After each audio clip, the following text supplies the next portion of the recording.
Bom dia, meus irmãos, graça, paz e misericórdia do Senhor. Que o Senhor possa estar abençoando a sua vida, falando ao seu coração nessa manhã, tanto a você que estão aqui acompanhando nosso canal também. Bom, meus irmãos, estamos continuando a série Filipenses e hoje nós iremos ter uma devocional no texto de Filipenses, capítulo 1, versículo 27 até o 30. Convido você a estar abrindo sua Bíblia com a gente em Filipenses 1, do 27 até o 30. A palavra do Senhor diz assim: não importa o que aconteça, exerçam a sua cidadania de maneira digna do Evangelho de Cristo, para que assim, quer que eu vá e os veja, quer apenas ouça a respeito em minha ausência, fique eu sabendo que vocês permanecem firmes num só espírito, unânimes, lutando pela fé evangélica, sem de forma alguma deixar-se intimidar por aqueles que se opõem a vocês. Para eles isto é sinal de destruição, mas para vocês a salvação, isto é da parte de Deus.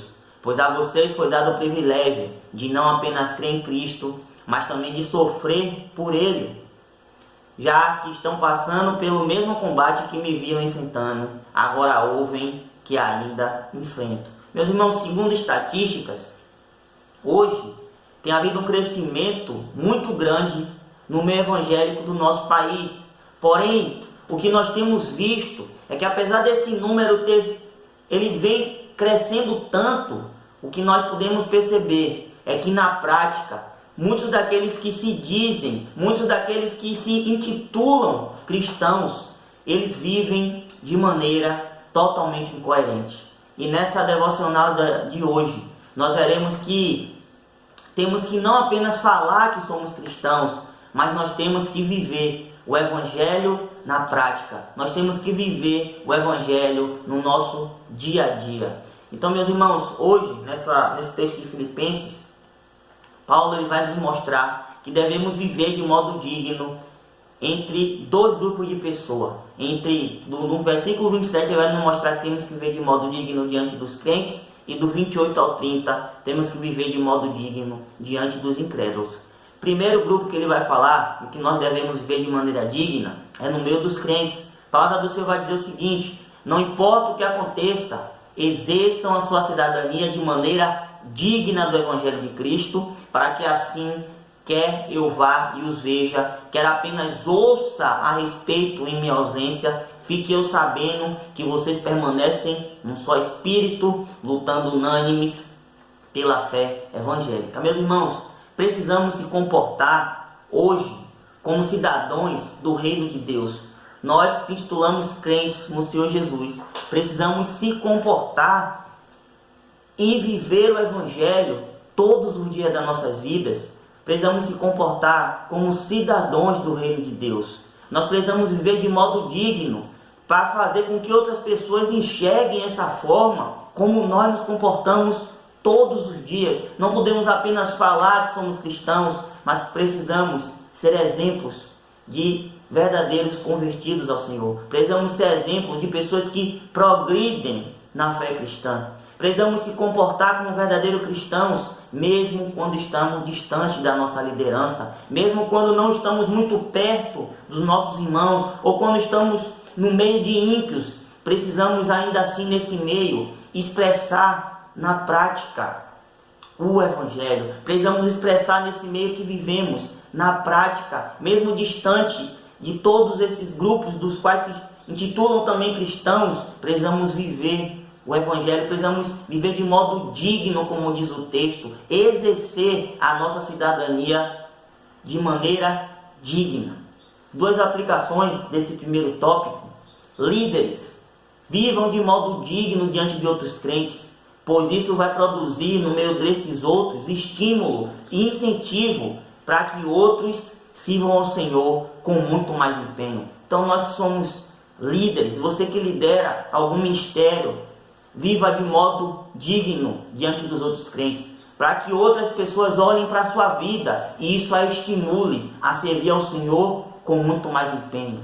Crentes no Senhor Jesus, a sua vida digna no Evangelho A sua vida prática no Evangelho vai produzir para outros edificação e crescimento espiritual. Vai produzir em outros crescimento abundante na fé. Por isso, viva de maneira digna. O primeiro grupo que nós vimos foram os crentes. É nesse grupo que nós precisamos viver de modo digno. E o segundo grupo que nós temos que viver de modo digno é entre os incrédulos. Do 28 ao 30 diz assim a palavra do Senhor: sem de forma alguma deixar-se de intimidar por aqueles que se opõem a vocês. Para eles isto é sinal de destruição, mas para vocês de salvação. E isto da parte de Deus, pois a vocês foi dado o grande privilégio de não apenas crer em Cristo, mas também de sofrer por Ele, já que estão passando pelo mesmo combate que me viram enfrentar agora, ouvem que ainda enfrento.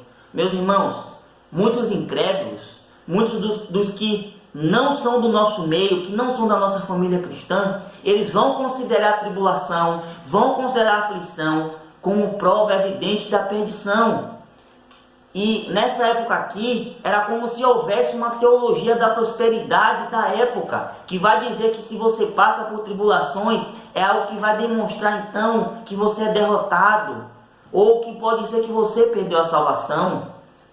Paulo exorta, meus irmãos, para que nós não se intimidemos diante das provações, que nós não fiquemos o tempo todo achando que a tribulação é algo ruim, que a tribulação vai expressar para nós perdição como esses outros achavam. E Paulo vai exortar os irmãos a não se intimidarem diante das provações. E vamos ver 4 motivos que Paulo ele vai dar nesses versículos. Primeira coisa que Paulo vai nos mostrar é que a tribulação ela é prova evidente da salvação. Por isso que Jesus vai dizer: tende bom ânimo, pois eu venci o mundo. Por isso que Tiago vai dizer na sua carta: se alegrem quando passarem por muitas tribulações.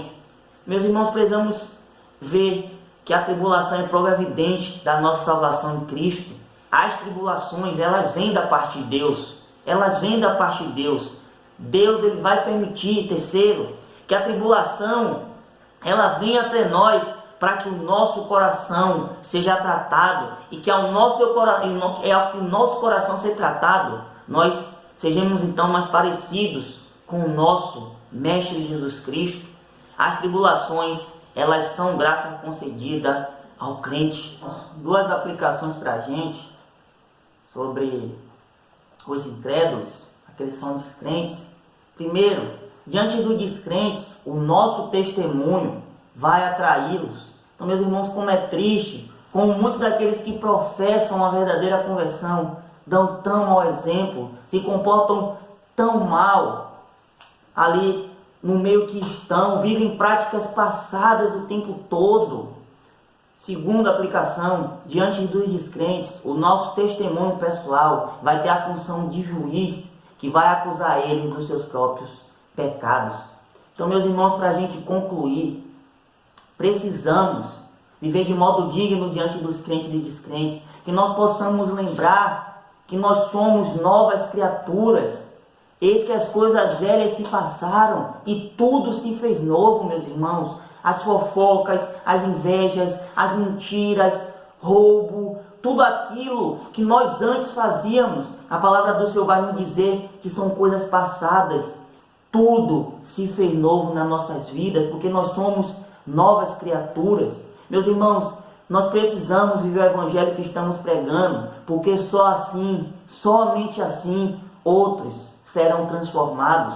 É pelo nosso testemunho e por nossas palavras que nós impactaremos toda a sociedade e a comunidade que nós estamos inseridos. Então, meus irmãos, pela graça, Deus hoje nos concede o perdão. Então, que nós possamos se arrepender das nossas práticas passadas, da nossa vida que nós vivemos às vezes tão indigna, com tão maus comportamentos, que por muitas e muitas vezes se viram para outros de pedra de tropeço, que por muitas e muitas vezes não atraiu as pessoas, mas pelo contrário, nós afastamos muito mais elas do Evangelho. Então que nós possamos ser exemplo, que nós possamos viver de maneira digna diante desses 2 grupos que nós vimos nessa manhã, diante dos crentes, que nós possamos servir de maneira digna, para que eles sejam encorajados. E diante dos descrentes, que nós possamos lembrar que o nosso testemunho, ele vai com certeza atraí-los. Que Deus possa abençoar você grandemente e que o Senhor possa nos encorajar diante dessas devocionais, que possa nos fazer cada vez mais parecido com seu Filho, em nome de Jesus.